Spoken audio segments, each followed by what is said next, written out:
అందరికీ నమస్కారం. నేను మీ శ్రీకాంత్.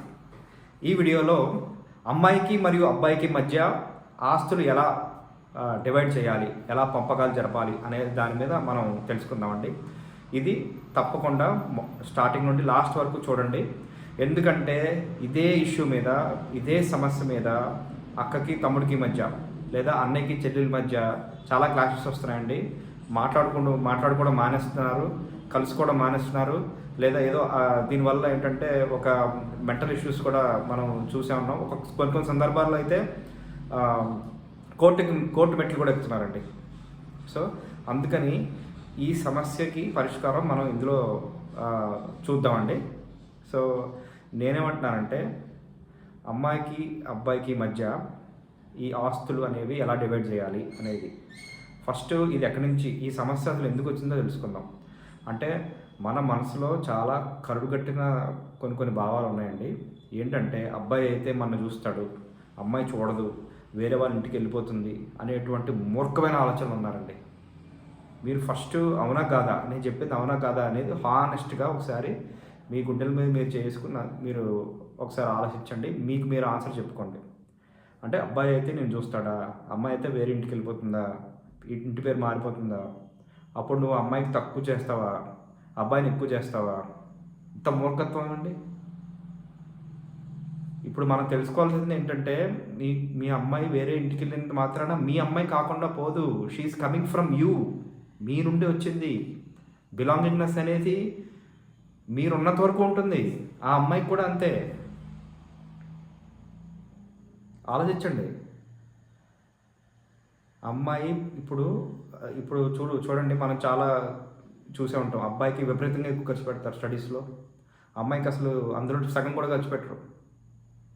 మీరు చూసే ఉంటారు కదా, అవునా కదా? అబ్బాయి ఇల్లు కట్టుకుంటే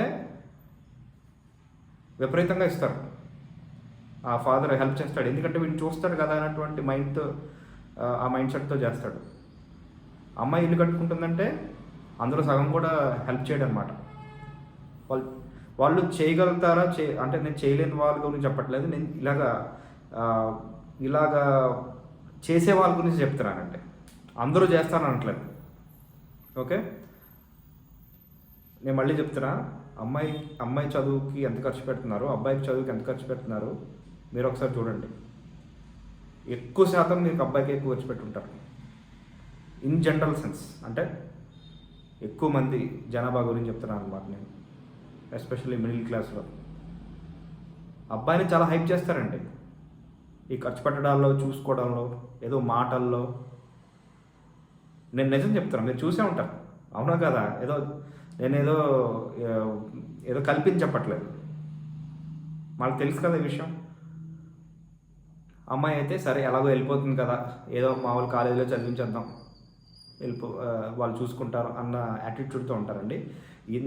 దీనికన్నా మూర్ఖత్వం ఇంకోటి ఉండదండి నన్ను అడిగితే. అయితే ఇప్పుడు ఆస్తి విషయం అంటారా, నేను క్లియర్గా చెప్తున్నానండి, వెరీ వెరీ క్రిస్టల్ క్లియర్గా చెప్తున్నాను. అమ్మాయికి అబ్బాయికి, మీకు ఇద్దరే పిల్లలే ఉండి అమ్మాయికి అబ్బాయికి ఆస్తుల విషయంలో హారిజాంటల్ డివిజన్ ఉండాలండి. అంటే 50% అబ్బాయికి 50% అమ్మాయికి ఇచ్చి తీరాలి. కోర్టులు చట్టాలు ఆల్రెడీ ఇచ్చేసాయి, తీర్పులు ఇచ్చి. నేను వాటి గురించి చెప్పట్లే. I'm talking about moral aspect. ఇది ఇంప్లిమెంటేషన్ ఎలా అవుతుంది అనేది ప్రతి కోర్టులోనూ ఇవన్నీ చూడలేవు కదా. ఇవన్నీ ఏదో నాలాంటి వాళ్ళు ఎవరో ఇంకా మెచ్యూర్డ్గా ఉన్న పెద్దలో ఎవరో చెప్పాలి.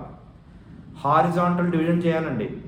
హారిజాంటల్ డివిజన్ అంటే ఏంటి అంటే, నా తర్వాత నా కూతురికి కానీ నా కొడుకు కానీ ఎన్ని ప్రాపర్టీస్ ఉంటే అన్నీ, ఓకే, ఎప్పుడు ఇద్దామనుకున్నా మీ తర్వాత కానీ ఇంకా కొన్నేళ్ల ముందు కానీ మీరు ఉండగానే కానీ, ఓకే, క్లియర్గా వినండి, హారిజాంటల్ డివిజన్ చేయాలి.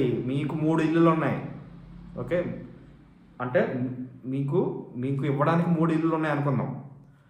మొదటి ఇంట్లో సగం అమ్మాయికి అబ్బాయికి, రెండో ఇంట్లో సగం అమ్మాయికి అబ్బాయికి, మూడో ఇంట్లో సగం అమ్మాయికి అబ్బాయికి, 3 అపార్ట్మెంట్లు అనుకుందామండి, 3 ప్రాపర్టీస్.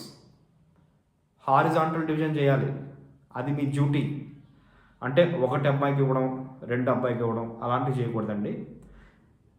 నేను ఎందుకు చెప్తున్నానంటే ఈ ప్రాపర్టీస్ నేను ఈ ఎగ్జాంపుల్ ఎందుకు తీసుకున్నానంటే మూడు సమానం కాదనుకుందాం. ఓకే, ఈ 3 ప్రాపర్టీస్ 3 సిటీస్లో ఉన్నాయి. ఈ 3 కంపారబుల్ కాదు, రిలేటబుల్ కాదు.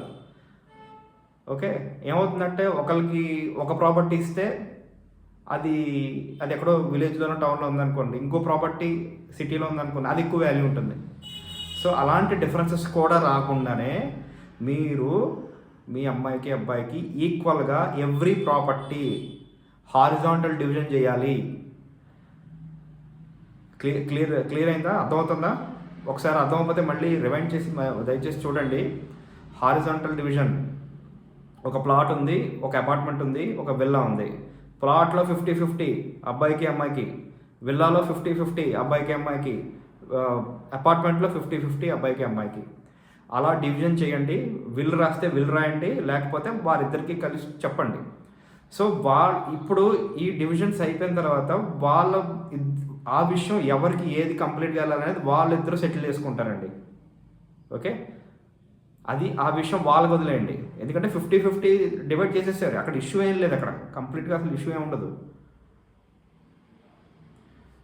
ఇప్పుడు ఆ అన్నయ్య చెల్లి లేదా అక్క తమ్ముడు వాళ్ళిద్దరూ మాట్లాడుకుని, అన్నయ్య నువ్వు ఇది తీసుకో, నేను దీనికి బ్యాలెన్స్ పంపించేస్తాను, నేను ఆ ప్రాపర్టీ తీసుకుంటాను, మనం ఇలా బ్యాలెన్స్ చేసుకుందాం అని వాళ్ళిద్దరూ పరస్పరం సెటిల్ చేసుకుంటారు. ఆ విషయం వాళ్ళకి వదిలేయండి. మీరు as a parents by principle 50-50 horizontal division చేసి వారికి ఇచ్చారు. వితౌట్ ఎనీ ఇష్యూ 50-50 చేస్తే ఇష్యూ ఎందుకు వస్తుంది? రాదు కదా. అర్థమవుతుందా? సో ఇప్పుడు ఏమంటారు అన్నయ్య, ఇప్పుడు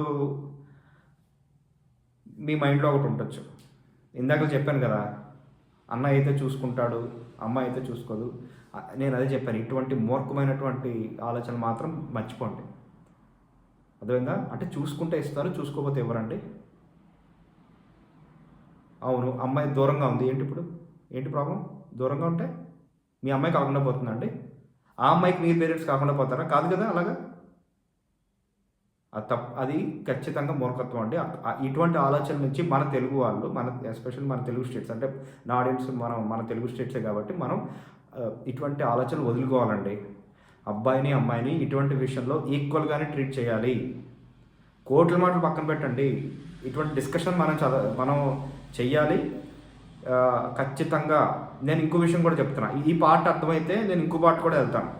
ఒకవేళ ఇంతకన్నా ముందు నేను చెప్పింది ఏంటి, లాస్ట్ విల్లు అదే దాని ఏమంటారు, ఆస్తుల పంపకాలు వాటి గురించి. ఇంతకన్నా ముందు మీరు అన్నయ్యకి అక్కకో చెల్లికో ఇద్దరికి ఏవో ఈవెంట్స్ వస్తూ ఉంటాయి కదా, పెళ్ళిళ్ళని లేకపోతే ఏదో ఇల్లు కట్టుకుంటున్నారని. అటువంటి ఈవెంట్స్లో కూడా మీ అబ్బాయికి పెళ్ళికి ఎంత ఖర్చు పెట్టారో మీ అమ్మాయి పెళ్ళికి ఎంత ఖర్చు పెట్టాలండి. మీ అబ్బాయికి ఇల్లు కట్టుకోవడానికి మీరు ఎంత ఇస్తున్నారో అమ్మాయికి ఇల్లు కట్టుకోవడానికి కూడా అంతే ఇవ్వాలి. అర్థమవుతుందా? మీరు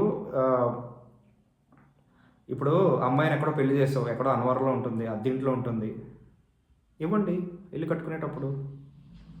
అక్క అమ్మాయి ఇప్పుడు మీరు ఫర్ ఎగ్జాంపుల్, నేను ఎగ్జాంపుల్ చెప్తాను, క్లియర్గా చెప్తున్నాను, ఎక్కువ సాగదీస్తే మరి టైం ఎక్కువ తీసుకుంటుంది వీడియోలు అంతా.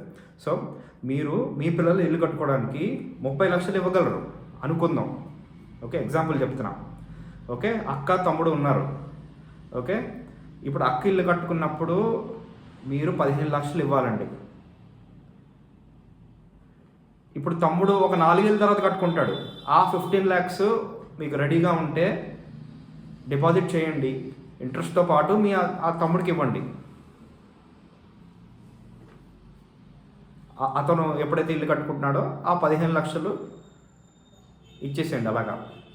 లేదా వైస్ వెర్సా, అన్నయ్య ఇల్లు కట్టుకుంటున్నాడు, ఆ అన్నయ్యకి మరి అంటే అదే చెప్తున్నా, ఆ అన్నయ్యకి 15 లక్షలు ఇవ్వండి. ఏదో అన్నయ్యకి 30 లక్షలు ఇవ్వడం, అమ్మాయికి ఇవ్వకపోవడం, వాళ్ళు చూసుకుంటారులే పెళ్లి చేసేసాం కదా, ఇటువంటి వద్దండి. అదే చెప్తున్నా ఎగ్జాక్ట్లీ. సో ఆ అన్నయ్యకి మీరు 15 లక్షలు ఇవ్వండి, మిగతా 15 లక్షలు మీరు ఏదో ఫిక్స్డ్ డిపాజిట్ ఏదో చేయండి. ఆ చెల్లికి ఎప్పుడైతే పెళ్ళైందో ఇల్లు కట్టుకుందో అప్పుడు ఆవిడకి 15 లక్షలు ఇచ్చేసేయండి. అప్పుడు ఇద్దరు హ్యాపీగా ఉంటారు. ఇటు కోడలు హ్యాపీగా ఉంటుంది, అటు అల్లుడు హ్యాపీగా ఉంటాడు. ఈ పాయింట్ మిస్ అవుతున్నారండి అందరూ.